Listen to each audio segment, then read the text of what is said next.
Coucou les amis, j'espère que vous allez bien. J'ai envie de prendre un petit peu la parole, d'échanger avec vous, parce que j'ai discuté avec pas mal de personnes, j'adore échanger moi. Je peux avoir des longues conversations, et j'apprends beaucoup des autres à travers ces dialogues. Et c'est ce qui manque beaucoup en fait dans notre société, hein. Il y a de moins en moins de communication, on remplace ça par du digital. Et du coup, on se voit plus en face à face, on prend plus la peine d'appeler la personne. Voilà, hein, c'est la génération d'aujourd'hui, on va dire, hein. Je deviens de plus en plus nostalgique, ça c'est pas bon signe, que je vieillis, mais ça fait partie du processus de la vie. Donc voilà, hein, on accepte, on est dans l'acceptation de la continuité des choses. Et puis j'accompagne aussi pas mal de personnes suite à des séparations, sachant qu'il y a 46% des divorces aujourd'hui. Autour de moi en ce moment, c'est divorce, décès. Je n'ai que ça en ce moment. C'est peut-être dû aussi à la génération et aussi aux personnes qu'on fréquente aussi, hein. Ce que je fais jamais, c'est de mettre une photo et de mettre Rest in Peace. Parce que le voyage s'arrête avec l'enveloppe corporelle, mais pas au niveau de l'âme. Elle continue au-delà, sur d'autres plans. La mort n'est pas la fin, la mort est peut-être le début d'une autre vie, sur un autre plan. Il y a aussi beaucoup de personnes qui, à la fin, et c'est ce que je constatais hein, avec les conversations, que les relations finissent souvent mal. Que les relations en divorce, forcément, il y a des choses sur lesquelles on n'est plus aligné, on s'entend plus, on va plus dans la même direction, on se comprend plus, on s'est éloigné, bref. Il y a des enfants au milieu, et j'ai vu très peu de couples que j'appellerais intelligents émotionnels, parce que c'est toujours ici que je reviens, hein. C'est l'intelligence émotionnelle qui permet d'avoir de bonnes relations avec les autres. D'être bienveillant déjà envers soi-même pour être bienveillant envers l'autre. Et bien quand ça se casse la figure et que on va dans tout ce qui est matériel, terrestre, financier, ça se casse forcément la figure et on se fait du mal et on se blesse et parce qu'on veut posséder certaines choses. Voilà, on n'a pas cette intelligence, l'être humain parfois, de penser que ça serait bien, notamment si on a des enfants, de maintenir un dialogue qui soit maintenu dans le respect. Certes, on n'a plus l'amour, mais le respect, c'est la base de tout, de toute relation. Pour moi, ça régit tout, en fait. S'il n'y a pas de respect, il n'y a pas de relation, il n'y a pas de lien, il n'y a pas de confiance qui peut se créer. Et ça, la base, c'est parce que on s'écoute pas. On prend pas le temps d'écouter l'autre. Et je pense que c'est quand même le fondamental, en tout cas quand on sonde des témoignages, c'est qu'à un moment donné, on perd le fil, on s'égare, on va vers d'autres voies, vers d'autres relations pour certains, certaines, et puis du coup on se perd.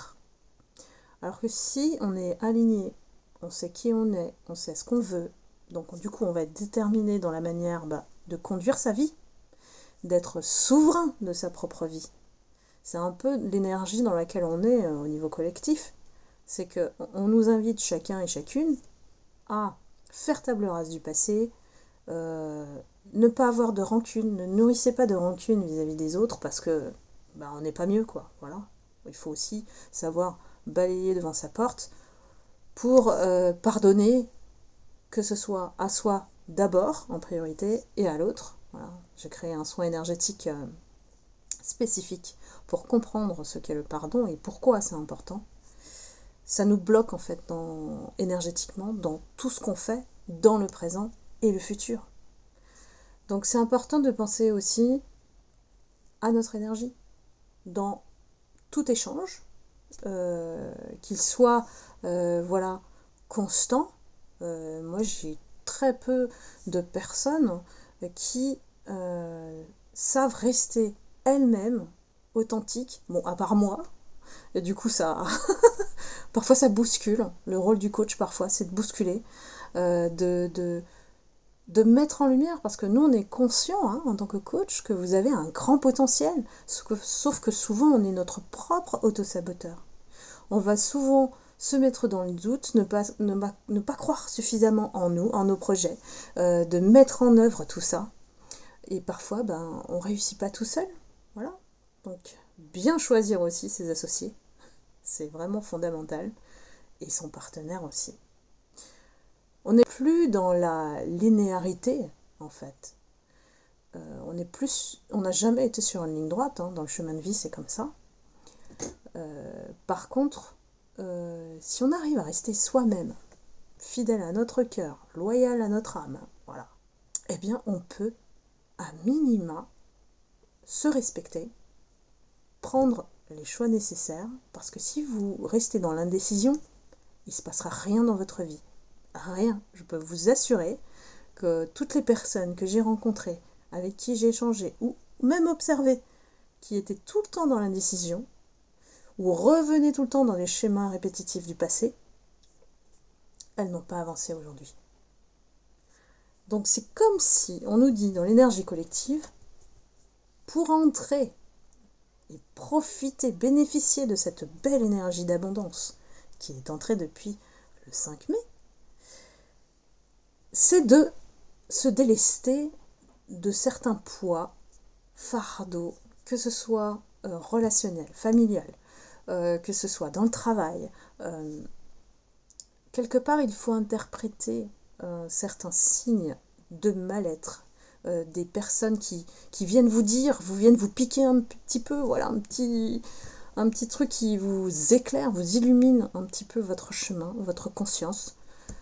Et ces personnes-là, parfois on les connaît pas bien, parfois on peut parler, voilà, avec des inconnus, et puis en fait c'est là qu'on a la vraie solution, ou l'éclair de génie, voilà, l'éclair de génie qui pourra vous faire avancer dans votre vie. Donc le message en global, c'est laisser derrière tout ce qui ne vous convient plus, tout ce qui vous encombre, tout ce qui vous met mal à l'aise, tout ce qui ne vous respecte pas en tant qu'être, voilà.